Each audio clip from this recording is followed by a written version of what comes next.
بسم الله الرحمن الرحيم والصلاة والسلام على رسول الله وعلى آله رضي الله عن صحبه أجمعين. Aujourd'hui, on est arrivé à la science numéro 5 de la photogrammétrie. Bien sûr, on va voir la production des MNS et des MNT. C'est quoi un MNS? Un MNS, c'est un modèle numérique de surface, c'est-à-dire c'est la représentation du relief du terrain et du sursol. Donc l'MNS, il y a l'MNT plus, c'est l'MNT plus tout ce qui est construit sur le sol. Donc lorsqu'on aura par exemple un sol qui est occupé par quelque chose, par quelques éléments, ces éléments plus le terrain naturel, c'est le modèle numérique de surface. Par contre, le modèle numérique du terrain, c'est la représentation du relief sous forme de terrain. Donc c'est le terrain naturel. En principe, un MNT ne décrit pas les objets qui occupent la surface du sol. Donc chez les GNA, donc les MNT ne décrit pas les objets qui occupent la surface du sol. Donc il faut que le sol, même les MNT. Donc les MNT, c'est le relief. C'est le terrain nu.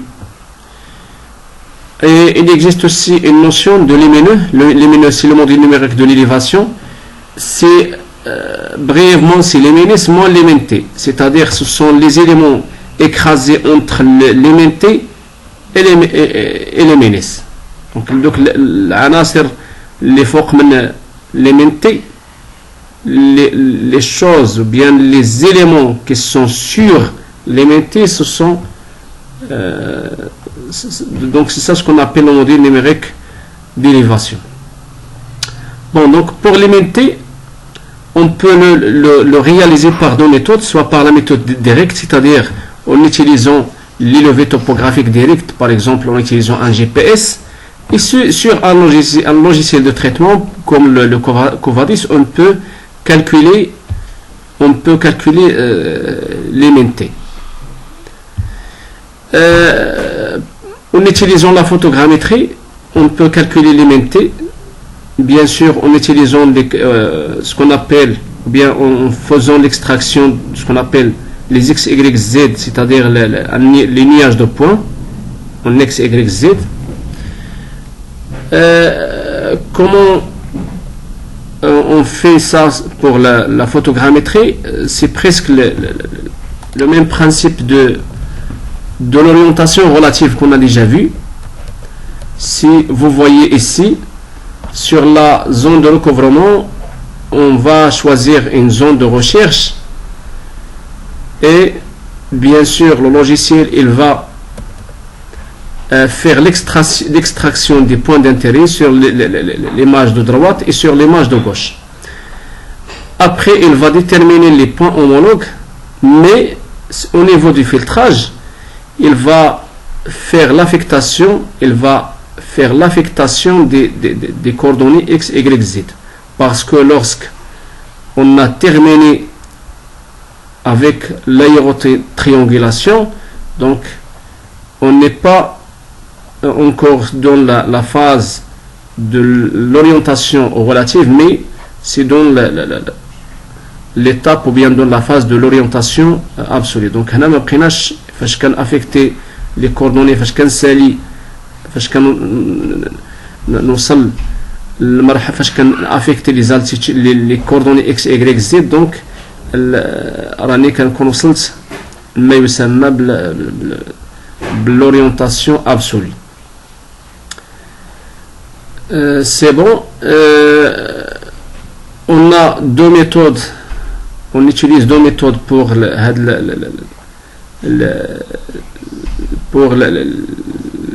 le calcul de l'éminté. On peut utiliser un mode raster ou bien ce qu'on appelle DEM.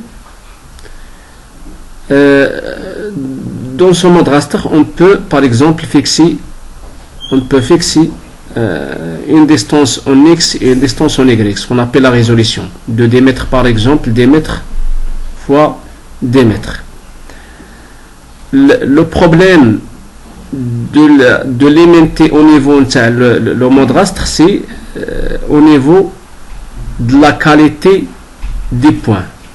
Au niveau de la qualité des points, il nous donne des points de mauvaise qualité ou bien de mauvaise qualité de l'aimanté. Et pour cela, on aura besoin de faire des interventions manuelles pour rectifier les zones où nous avons le problème de l'aimanté. Bien sûr, on peut utiliser les lunettes 3D, les lunettes stéréoscopiques 3D pour rectifier les zones où nous avons les problèmes au niveau de l'aimanté. L'avantage le mode raster, c'est que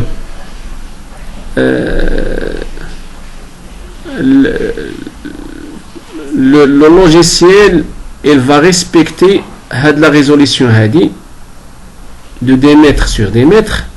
Alors on aura le nombre de points demandés sera respecté dans l'output, donc dans les points de sortie, on aura les points qui sont bien respectés.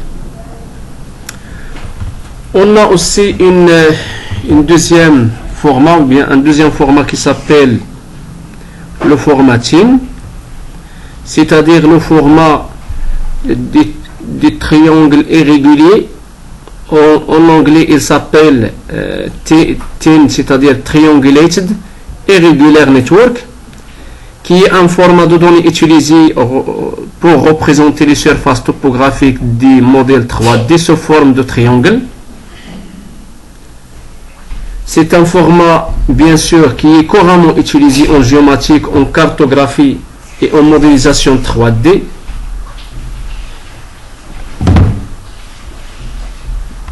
Voilà, donc on a dit pour le format TIN. Donc le format TIN, il va le problème du format de TIN, c'est qu'il ne respecte pas la résolution. C'est-à-dire, lorsque par exemple je fixe 10 sur 10, lui il va chercher un point fiable à l'intérieur de ce carré. Le point fort du formatting, c'est que la fiabilité des résultats de l'aimanté. Donc l'aimanté, on aura un aimanté qui est très fiable. Bien sûr, l'aimanté, bien la qualité de l'aimanté par rapport au rastre, au mode rastre, il est plus mieux que le mode rastre. Voilà, donc on a dit pour le formatting, la chose qui n'est pas bon, c'est qu'il ne va pas respecter le nombre demandé. Donc il va calculer justement là où le logiciel doit être capable de calculer ou bien d'extraire les points d'intérêt. Alors, comme une synthèse, donc pour le format rastre, on a dit que il respecte la résolution de l'aimanté, mais la qualité de l'aimanté n'est pas fiable. Donc, dans laquelle on va faire des interventions manuelles pour corriger l'aimanté dans quelques points. Par contre, pour le formatting, on a dit que la résolution spatiale n'est pas respectée, puisqu'il va chercher à l'intérieur du format ou bien du pixel un point fiable, et pour lequel à partir duquel il va faire ses calculs. Mais son point, bien sûr, dans ce formatting, le nombre demandé n'est pas respecté, mais la qualité d'image elle est mieux que la qualité, je m'excuse, de l'MNT elle est beaucoup mieux que la qualité de l'MNT au niveau raster.